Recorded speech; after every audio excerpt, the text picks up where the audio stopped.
కూడా ఉపయోగించుకునేటువంటి అవకాశం ఈ చింతలపూడి ఎత్తిపోతల పథకం ద్వారా ఉంటుంది సార్ అధ్యక్ష. అందుచేత ఇది నదుల అనుసంధానంలో భాగంగా చంద్రబాబు నాయుడు గారి కళ.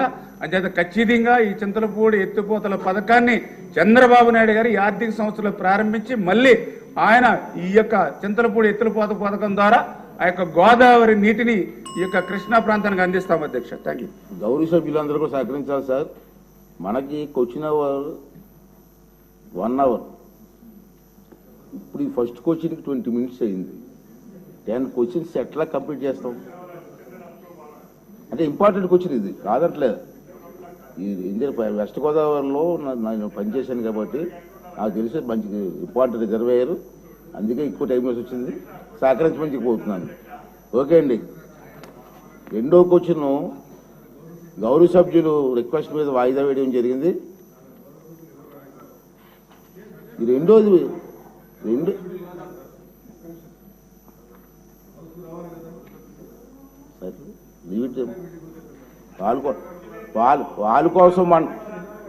వాళ్ళ కోసం మన టైం వేస్ట్ చేయడం.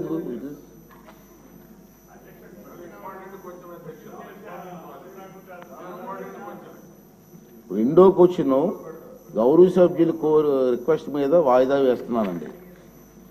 అదే రిటర్న్గా ఇచ్చే సభ్యుల మీద కోరిక. మూడో క్వశ్చన్ మన హోంశాఖ మంత్రులు. అధ్యక్ష ధన్యవాదాలు అధ్యక్ష. సభ్యులు అడిగిన క్వశ్చన్కి అధ్యక్ష గ్రామ వార్డు సచివాలయంలో మహిళా సంరక్షణ కార్యదర్శుల జాబ్ చార్ట్ వివరాలు ఏమిటని ఇచ్చారు అధ్యక్ష. అయితే యాక్చువల్గా అధ్యక్ష ఇది గ్రామ మహిళా సంరక్షణ కార్యదర్శి అధ్యక్ష ఫస్ట్ ఆఫ్ ఆల్ ఇచ్చింది. అయితే దాన్ని మళ్ళీ తిరిగి వీళ్ళు గ్రామ మహిళా సంరక్షణ కార్యదర్శుల కింద మార్చారు. అయితే వాళ్ళ వివరాలు వాళ్ళ జాబ్ చార్ట్ చూస్తే అధ్యక్ష ఇంచుమించుగా వాళ్ళ జాబ్ చార్ట్ ఇవ్వడానికి 2 జీవోలు మార్చారు అధ్యక్ష గత ప్రభుత్వం. అయితే విషయం చేస్తే ఇక్కడ హోమ్ డిపార్ట్మెంట్ వరకు ICDS వరకు ఓవరాల్గా చెప్పాలంటే గవర్నమెంట్లో ఎన్ని శాఖలు ఉన్నాయో అన్ని శాఖల తాలూకా జాబ్ చార్ట్ కలిపి వీళ్ళకి జాబ్ చార్ట్ ఇచ్చినట్టుగా ఉంది అధ్యక్ష. ఇక చదవడానికి చాలా టైం పడుతుంది కాబట్టి సభ్యుల కోరిక మేరకు ఆ సభ్యులందరికీ కూడా ఆ GOMS నెంబర్ మనకి 2 ప్రకారం అందరికీ కూడా అందజేయడం జరిగింది అధ్యక్ష. ఎందుకంటే అధ్యక్ష ఇందులోని శాంతి భద్రతలకు విఘాతం కలిగించే అత్యవసరమైన పరిస్థితుల దగ్గర నుంచి చూస్తే అధ్యక్ష ఆఖరికి ICDSలో అంగన్వాడీ పిల్లల్ని సంరక్షణ వాళ్ళ అవగాహన వరకు కూడా ఓవరాల్గా అన్నీ కూడా ఇచ్చున్నారు అధ్యక్ష. అయితే ఇందుకు వీళ్ళకి ఏంటంటే జాబ్ చార్ట్లు రోజు రోజుకి మార్చడం కూడా జరిగింది అధ్యక్ష. మార్చడానికి జరిగిన కారణం కూడా అధ్యక్ష ఫస్ట్ వీళ్ళని మహిళా సంరక్షణ కార్యదర్శి నుంచి మహిళా రక్షణ కార్యదర్శుల కింద మార్చిన తర్వాత ఆటోమేటిక్గా వీళ్ళు జాబ్ చార్ట్ కూడా మార్చడం జరిగింది అధ్యక్ష. అయితే వీళ్ళని సరిగ్గా వినియోగించుకోవడానికి ప్రభుత్వం తీసుకున్న చర్యల గురించి ఇంకా చర్చలో ఉంది అధ్యక్ష. చర్చించి వీళ్ళని ఏ రకంగా మనం ఉపయోగించుకోవాలన్న దాని మీద చర్యలు తీసుకుంటాం అధ్యక్ష.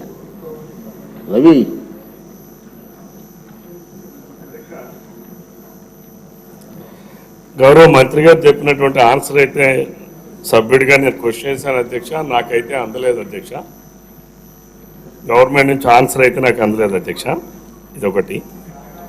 రెండవది అధ్యక్ష గత ప్రభుత్వం సచివాలయం అనేటువంటి వ్యవస్థని తీసుకొచ్చి అందులో ఒక 11 మంది 12 మంది ఎంప్లాయీస్ నియమించారు అధ్యక్ష.